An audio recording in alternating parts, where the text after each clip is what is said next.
عاصم ہمارے محلے میں رہتا تھا۔ ان دنوں اس کی نئی نئی شادی ہوئی تھی۔ وہ یوں خوش تھا جیسے دو جہان کی دولت مل گئی ہو۔ بیوی خوبصورت تھی۔ اندھیرے کمرے میں بیٹھی ہوتی تو اس کے چہرے کی دھمک سے کمرہ ہی روشن ہو جاتا۔ وہ سوچ بھی نہ سکتا تھا کہ اس کے نصیب میں اتنی حسین بیوی لکھی ہوئی ہے، اور وہ اب اس دولت کا بلا شرکت غیر مالک تھا۔ وہ اب اس کی منکوہہ تھی۔ بیوی اگر خوبصورت اور وفادار بھی ہو تو دوسروں کی نظروں میں اس کی قدر قابل ستائش ہوتی ہے۔ آخر حسن مغرور ہو جاتا ہے۔ صوبیہ مغرور نہ ہوئی، لیکن محلے بھر کی عورتوں کے منہ سے اپنے حسن کے قصیدے سن کر شوہر کے سامنے اترائی سی پھرنے لگی۔ یہ اس کا الہڑ پن اور معصومیت تھی کہ ہر کسی سے اپنے بارے میں تعریفی کلمات سن کر شوہر کے گوش گزار کر دیا کرتی تھی۔ تب اس کا شوہر چوکنا رہنے لگا۔ اس کو اپنی اس بلا شرکت غیر دولت کے لٹ جانے کا دھڑکا سا لگ گیا۔ سوچتا یہ تھا کہ کہیں میری بھول تو نہیں کہ میں اس کو اپنی ملکیت سمجھ بیٹھا ہوں۔ ممکن ہے ایسا نہ ہو۔ اس دھڑکے نے اس کو وہمی بنا دیا تھا، لیکن کہاں تک گھر میں بیٹھتا اور اس دولت کی حفاظت کرتا۔ صبح نوکری پر جاتا تو رات گے گھر لوٹتا۔ ایک روز جب کہ یہ چھٹی کا دن تھا، دوپہر کا کھانا کھا کر بستر پر دراز ہو گیا۔ بیوی کپڑے دھونے کے بعد انہیں چھت پہ ڈالنے گئی۔ کافی دیر اس کی تصور میں آنکھیں بند کیے پڑا رہا۔ وہ نہ لوٹی تو بے چینی سے کروٹیں لیتے لیتے اٹھ کر آخر چھت پہ جا پہنچا۔ عاصم نے دیکھا کہ بیوی رسی پر آخری کپڑا ڈال رہی ہے، اور سامنے کے گھر سے ایک نوجوان اپنے کمرے کی کھڑکی سے اسے دیکھتا جاتا ہے۔ وہ صوبیہ کو دیکھنے میں اس قدر محو تھا کہ اسے عاصم کی آمد کا احساس بھی نہ ہوا۔ صوبیہ کے بال کھلے تھے۔ وہ تھوڑی دیر پہلے ہی نہائی تھی اور بڑی حسین لگ رہی تھی۔ بیوی پر ایک نظر ڈالتے ہی اسے بے اختیار پیار آ گیا، مگر اگلے ہی لمحے وہ غصے سے جھنجھلا اٹھا، کیونکہ اس نوجوان ہمسائے نے اس کو دیکھنے کے بعد جھٹ سے کھڑکی بند کر دی تھی۔ بیوی نے عاصم کو پلٹ کر دیکھا تو وہ گھبرا گئی، حالانکہ اس سارے منظر میں اس کا کردار ایک غافل کا تھا۔ پھر بھی اس کو لگا جیسے وہ مجرم ہو۔ بس اتنی سی بات تھی جس نے عاصم کا سکون درہم برہم کر کے رکھ دیا۔ وہ تل ملایا ہوا نیچے آیا۔ بیوی سے پوچھا، کیا بات تھی کہ تم اتنی دیر سے چھت پہ تھی اور نیچے نہیں آئی؟ وہ بولی، آپ نے دیکھا نہیں، میں رسی پر کپڑے ڈال رہی تھی۔ اتنی دیر تک تم رسی پر کپڑے ڈالتی رہی، مجھے بے وقوف بنا رہی ہو؟ اتنی دیر میں تو آدمی دنیا کا چکر لگا کر واپس آ جاتا ہے۔ اس بات پر وہ ہنس دی، مگر شوہر کا غصہ کم نہ ہوا، اور اس نے صوبیہ کو بری طرح سے جھڑک دیا۔ تمام رات اس سے کلام نہ کیا۔ بظاہر اس نے کوئی ایسی ویسی بات نہ دیکھی تھی، مگر اس کے دل میں شک و شبہ کی بھٹی سلگ اٹھی، اور چند دنوں میں اس کی حالت عجیب ہوتی گئی۔ دفتر میں سارا دن اس کی طرف دھیان بھٹکتا، سوچتا کہ میری غیر موجودگی میں وہ ضرور چھت پہ گئی ہوگی، اس نوجوان میں دلچسپی لیتی ہوگی، دونوں نے اشارے کیے ہوں گے۔ کیا خبر یہ دونوں میرے ہی گھر میں ملتے، یا میری بیوی اس نوجوان کے گھر چلی جاتی ہو جو اس کو اپنی کھڑکی سے دیکھتا رہتا تھا۔ یہ سوچ کر اس کا سر گھومنے لگتا، کام نہ ہوتا اور طبیعت کی خرابی کا بہانہ بنا کر وہ سیدھا گھر کی طرف بھاگتا۔ اس طرح شوہر کی اچانک آمد سے صوبیہ حیران ہو جاتی، حالانکہ ہمیشہ وہ گھر پر ہی موجود ملتی، مگر وہ سوچتا کہ شوخ کپڑے پہنے بیٹھی ہے، لگتا ہے ابھی بھی کہیں سے آئی ہے، یقیناً یہ سامنے والے گھر میں اس لڑکے سے مل کے آئی ہوگی۔ اپنے گیٹ سے نکل کر چھپاک سے سامنے والے گیٹ میں جا گھسنے میں دیر ہی کتنی لگتی ہے۔ تب اس کو قریدتا، ڈھکے چھپے الفاظ میں پوچھتا کہ تم کہاں گئی تھی؟ کیا جلدی لوٹ آئی ہو؟ وہ بیچاری یہی جواب دیتی کہ میں تو کہیں گئی ہی نہیں، کسی کو بتا بھی نہیں سکتا تھا کہ اس کی کیا حالت ہو گئی ہے۔ وہ تو اب جیتا تھا نہ مرتا تھا۔ اتنے وسائل نہ تھے کہ گھر چھوڑ دیتا اور کوئی دوسرا مکان کرائے پہ لے لیتا، اگرچہ یہ چھوٹا سا مکان تھا اور وراثت میں ملا تھا۔ یہ بھی ممکن نہ تھا کہ نوجوان ہمسائے کو اس کا گھر چھوڑنے پہ مجبور کرتا۔ وہ لوگ برسوں سے وہاں رہ رہے تھے، یہ ان کا ذاتی گھر تھا۔ کلیم کے بڑے بھائی کا تبادلہ ہونے کے باعث سارا کنبہ سیال کوٹ چلا گیا تھا، اور یہ نوجوان تعلیم کی خاطر یہاں رکا ہوا تھا۔ چھپ چھپ کر جاسوسی کرنے کی کوشش میں ہر طریقے سے چاہا کوئی ثبوت ملے اور شک و شبہ کی ٹھنڈی آگ میں جھلسنے سے بچ جائے۔ خود کو یہاں تک ذہنی طور پر تیار کر لیا تھا کہ اگر بیوی کو اس نوجوان کے سامنے مسکراتے بھی دیکھ لیا تو فوراً طلاق دے دیتا۔ مگر معلوم تھا کہ اس طرح کی بیوی کہاں ملے گی۔ اس اذیت ناک کیفیت کے ہاتھوں جیتے جی موت کی کشمکش میں مبتلا تھا۔ ہر صورت اس سے نجات چاہتا تھا۔ کبھی کبھی اپنے دفتر میں بیٹھا ہوتا، یوں لگتا جیسے اس کی بیوی نے کلیم کو گھر بلا لیا ہوگا، اس کے ساتھ پیار بھری باتیں کر رہی ہوگی۔ تبھی دفتر سے اٹھ کر گھر کو چل نکلتا، راستے پر دعائیں کرتا کہ یا اللہ آج تو میری مشقت میرے کام آ جائے، آج میں اپنی بیوی کو عین موقع پر اس نوجوان کے ساتھ دیکھوں تو شک و شبہ کی ٹھنڈی دوزخ سے آگ بڑھ جائے، پھر ان دونوں کو ایسا مزہ چکھاؤں کہ ان دونوں کو چاہے مٹا بھی دوں تو پھانسی پا کر کم از کم اس عذاب سے تو نجات مل جائے گی۔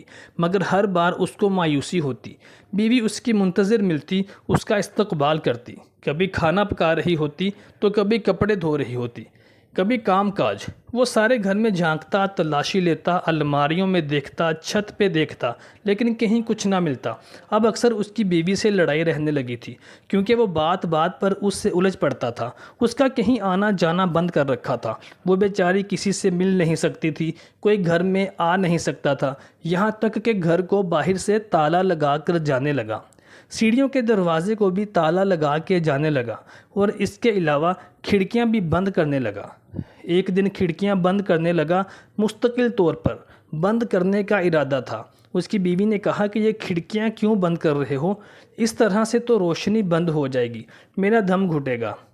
اس نے مشورہ دیا کہ کیل ٹھونکنے کی بجائے ایسے ہی بند کر دو، یا کسی ماہر نفسیات سے اپنا علاج کرواؤ، کیونکہ تم کو وہم کی بیماری ہو گئی ہے۔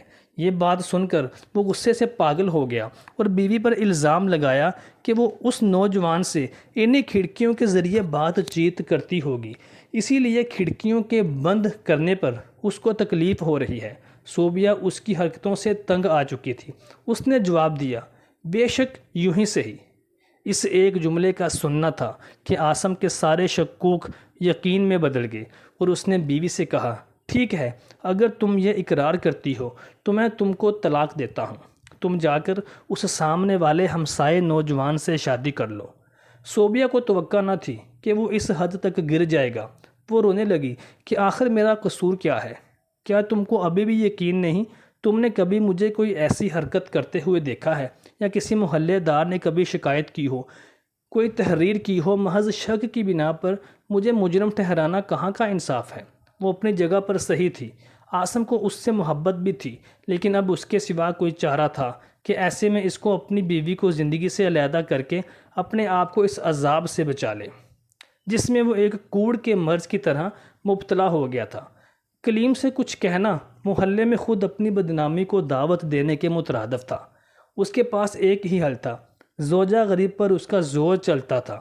اس نے طلاق کی ٹھان لی، حالانکہ جانتا تھا کہ بیوی بیچاری کا کوئی قصور نہیں ہے، اور اس کو دنیا میں میرے سوا کوئی میسر بھی نہیں۔ صوبیہ نے بتایا کہ وہ امید سے ہے اور وہ باپ بننے والا ہے۔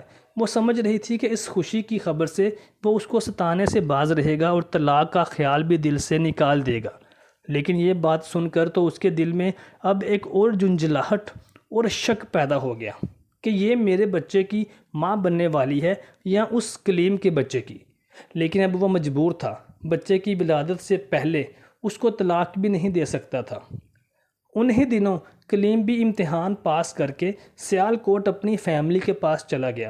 ادھر عاصم کی بے چینی بھی کم ہو گئی، لیکن بدنصیبی جب پیچھے لگ جائے تو اس وقت تک نہیں چھوڑتی جب تک برباد نہ کر دے۔ کیا واقعی میری بیوی بے عیب ہے؟ سوتے جاگتے اٹھتے بیٹھتے یہی غم، یہی سوال اس کے دل کو کھانے لگا۔ کیا خبر اولاد کس کی ہے؟ مگر اب مجھے عمر بھر اس کو اپنا سمجھ کر پالنا ہوگا۔ اس سے تو بہتر تھا کہ میں بے اولاد ہی رہتا۔ ایک بار تو شک کے اظہار پر بیوی نے قرآن پاک بھی اٹھا لیا، مگر عاصم کا دل صاف نہ ہوا۔ چند دن ٹھیک رہتا، پھر وہی خیالات کے بھوت اس کو چمٹ جاتے۔ اللہ نے بیٹی سے نوازا، شفقت پدری سے دل تڑپنے لگا، بے اختیار ہو کر اس کو کلیجے سے لگا لیا۔ بیٹی کے جنم لینے سے کشیدگی کم ہو گئی، دل میں جو نفرت تھی وہ کم ہو گئی، بچی کی آواز اس کے دل کو کھینچنے لگی۔ صوبیہ بھی اپنی ماں سے ایسی مشغول ہوئی کہ پچھلے ساری تلخیاں بھلا کر بیٹی کی پرورش میں کھو گئی۔ اس نے اس کا نام نازنین رکھا اب بھی، مگر کبھی کبھی اس کا دل گھبراتا اور بیٹھے بیٹھے ہول اٹھتے، ایک خلش سی جی کو پریشان کرنے لگتی۔ پرانے شکوک سر اٹھاتے، وہ زبردستی دل میں ہی ان کا گلا گھونٹ دیتا۔ سوچتا اگر واقعی یہ میری بیٹی ہے تو انہیں شکوک کی وجہ سے میری اپنی اولاد، میری بیٹی تکلیف اور پریشانی میں مبتلا رہے گی۔ بہتر یہی ہے کہ ان سوچوں کی طرف دھیان نہ دوں۔ ان کی بیٹی پالنے سے نکل کر گھٹنوں تک چلنے لگی، پھر پاؤں پاؤں، اور یوں اس کی ہر ادا پر میاں بیوی جان نچھاور کرتے۔ گھر میں اس کے لیے کھلونوں کے ڈھیر لگا دیے گئے۔ سوتی جاگتی گڑیا، ناچنے والا بندر، ڈرم بجانے والا بھالو، نازو ان کی آنکھوں کا تارا اور دل کا سہارا بن گئی تھی۔ اب تو لگتا تھا واقعی پچھلا وہم بھول چکا ہے۔ اکلوتی بچی تھی۔ انہی دنوں آسم کی سوئی ہوئی بدبختی ایک بار پھر سے جاگ اٹھی۔ سامنے والے گھر میں وہ نوجوان جو ہمسایہ رہتا تھا، وہ دوبارہ اپنے گھر آ گیا اور اس کو اسی شہر میں ملازمت مل گئی۔ گویا اب اس کو کہیں جانا ہی نہیں تھا، اور بری قسمت یہ کہ وہ آسم کے محکمے میں افسر آ لگا۔ اس کی موجودگی ہی آسم کے لیے سب سے پہلے تو سہانے روح ہو گئی۔ اس پر ستم یہ کہ جب بھی نازو بیٹی کھیلنے کو گلی میں نکلتی، کلیم باہر ہوتا تو از خود وہ دوڑ کر کلیم کی جانب چلی جاتی۔ بچے کس کو پیارے نہیں لگتے؟ وہ اپنی طرف آتی معصوم بچی کو گود میں اٹھا لیتا، چاکلیٹس، بسکٹ، کبھی جوس لے دیتا اور آسم سے کہتا، بھائی آپ کی بیٹی بہت پیاری ہے۔ آسم کے چہرے پہ مصنوعی خوشی کے آثار ابھرتے ہیں، مگر دل ہی دل میں دھماکے ہونے لگتے۔ سوچتا یہ اپنے ماضی کے اس کارنامے کو کلیجے سے لگا کر خوش ہو رہا ہے اور مجھ کو احمق جان کر ہنس رہا ہے۔ میری بے وقوفی پر دل میں کیا کہہ رہا ہے کہ دیکھو کیسا الو بنایا ہے، میری اولاد کو پال پوس رہا ہے، اس کو کچھ خبر ہی نہیں۔ آسم کا مرض پھر سے سامنے آ گیا۔ وہ اس صورتحال کو برداشت نہ کر پایا۔ ایک روز اس کے نوکر نے بتایا کہ کلیم صاحب آپ کی بچی سے بے حد پیار کرتے ہیں۔ گلی میں کھیل رہی ہوتی ہے تو مجھے کہتے ہیں کہ اس کو اٹھا کر لاؤ۔ اس کی توتلی زبان میں باتیں سن کر میری بوریت ختم ہو جاتی ہے۔ آسم کی بچی دیر تک اس کے ساتھ کھیلتی رہتی۔ وہ پھر اس کو کبھی بسکٹ کا ڈبہ، کبھی کوئی چیزیں لے کر گھر بھیج دیتا، اور آسم یہ بسکٹ وغیرہ اس کے ہاتھ سے لے کر کوڑے کے ڈبے میں پھینک دیتا اور بچی کے گالوں پہ چماٹے مارتا کہ اس کے پاس مت جانا۔ لیکن وہ تو معصوم بچی ہے۔ جب بھی باہر جاتی اسے کلیم نظر آتا تو وہ کلیم کی طرف بھاگتی ہوئی چلی جاتی، اور وہ بھی اس کو اٹھا کر بے حد پیار کرتا۔ کلیم اب آسم کا افسر تھا، اس لیے اسے کچھ کہہ نہیں سکتا تھا۔ سمجھ میں نہ آتا تھا کہ اس کو گولی مار دے یا خود کو سارے کنبے سمیت مار دے۔ ایک دن بیوی بیمار ہو گئی تو اپنی خالہ کے ہمراہ ڈاکٹر سے دوائی لینے چلی گئی۔ بچی پلنگ پہ سو رہی تھی۔ ذہن میں خیال آیا، اکثر اخبارات میں ایسی خبریں پڑھنے کو ملتی رہتی ہیں کہ کسی نوجوان نے بیٹی کی پیدائش پر ناراض ہو کر بیٹی کیوں پیدا ہو گئی ہے۔ اس کے ساتھ ہی عجیب سا خیال اس کے دل میں آیا کہ جس شخص نے برسوں سے مجھے دل و ذہن کو دنیا میں تباہی مچا رکھی ہے، میں اس پر ایک ایسا الزام لگا کر اپنے رقیب یعنی کلیم سے انتقام کیوں نہ لوں۔ سچ ہے انتقام کی آگ بری ہوتی ہے۔ اس نے گھڑی دیکھی، ہمسائے کے دفتر سے لوٹنے کا وقت ہو رہا تھا۔ وہ اکیلا رہتا تھا۔ اس کا بڑا ملازم سودا سلف لینے اس وقت بازار گیا ہوا تھا۔ وہ نزدیک ہی گیا تھا، اس لیے تالا لگانے کی بجائے گیٹ کے باہر سے کنڈی لگا کر چلا گیا تھا۔ یہ اچھا موقع تھا۔ پاس پڑوس میں سبھی جانتے تھے کہ کلیم آسم کی بچی سے پیار کرتا ہے اور وہ کبھی کبھی اس کے گھر بھی چلی جاتی تھی۔ آسم کی بیوی گھر میں نہ تھی۔ سوئی ہوئی بچی کو اٹھا کر وہ تیزی سے کلیم کے گھر کی طرف گیا۔ اس کو بستر پر لٹا کر بلیڈ سے زخمی کر دیا۔ بچی صدمے سے بے ہوش ہو گئی۔ ایسا کرتے وقت وہم کا اس پر اس حد تک غلبہ تھا کہ انتقام میں اندھا ہو کر اس نے یہ بھی نہ دیکھا کہ یہ میری اپنی بچی ہے۔ وہ تو اس کلیم اور صوبیہ کے گناہ کا بوجھ تصور کر کے زخمی کر چکا تھا۔ وہ فوراً گھر واپس آ گیا، یہ گمان کر کے مجھے کسی نے دیکھا ہی نہیں ہوگا۔ چند منٹ کے بعد ہی دفتر سے کلیم آ گیا۔ اس کے گھر میں داخل ہوتے ہی آسم ایک ہمسایہ لڑکے کے ہمراہ بچی کو ڈھونڈنے کے لیے نکلا۔ اسی بہانے کلیم کے گھر میں دوبارہ چلا گیا۔ اس وقت بوڑھا ملازم بھی سودا لے کر آ گیا تھا۔ ان تینوں کے سامنے وہ چلانے لگا، پھر گلی میں نکل کر شور مچا دیا۔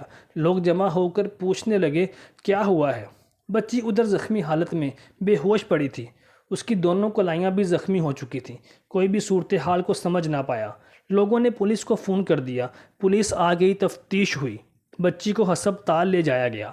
کہتے ہیں کہ قانون اندھا ہوتا ہے لیکن اس کے ہاتھ مضبوط ہوتے ہیں۔ جرم کرنے والا سمجھتا ہے کہ وہ کبھی بھی اپنے آپ کو پولیس کے حوالے نہیں ہونے دے گا، کوئی ثبوت نہیں چھوڑے گا اور وہ پولیس کو اور قانون کو بے وقوف بنا لے گا، مگر وہ سب کو بے وقوف بنا سکتا ہے مگر قانون کے محافظ کو بے وقوف نہیں بنا سکتا۔ آخرکار مجرم پکڑا ہی جاتا ہے۔ بچی کو قتل کرنے کی کوشش کے الزام میں عاصم بھی پکڑا گیا۔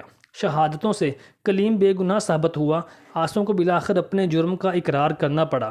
سزا ہوئی، پھر قانونی سزا تو ختم ہو گئی مگر ضمیر کی سزا ابھی تک ختم نہ ہوئی تھی، عمر بھر بھی ختم نہ ہوگی، کیونکہ ضمیر تمام عمر عاصم کو سزا دیتا رہے گا۔ بیوی چھوڑ کر چلی گئی، وہ اس کی صورت دیکھنے کی بھی روادار نہ تھی، اور بیٹی بھی جس کا وہ سامنا نہیں کر سکتا تھا اس سے نفرت کرتی تھی، اور نفرت کرنا بھی چاہیے کیونکہ اس معصوم کا تو کوئی جرم ہی نہ تھا۔ دوستو، خوبصورت عورتوں کے شوہر بعض دفعہ بلکہ اکثر وہم کا شکار ہو جاتے ہیں اور اپنی خوبصورت بیویوں کے حسن سے مرعوب ہونے والے تمام نوجوانوں کو اور دوسرے غیر مردوں کو مجرم سمجھتے ہیں، جو کہ ایک غلط بات ہے۔ اپنے دل کو صاف رکھنا چاہیے اور وہم سے بچنا چاہیے۔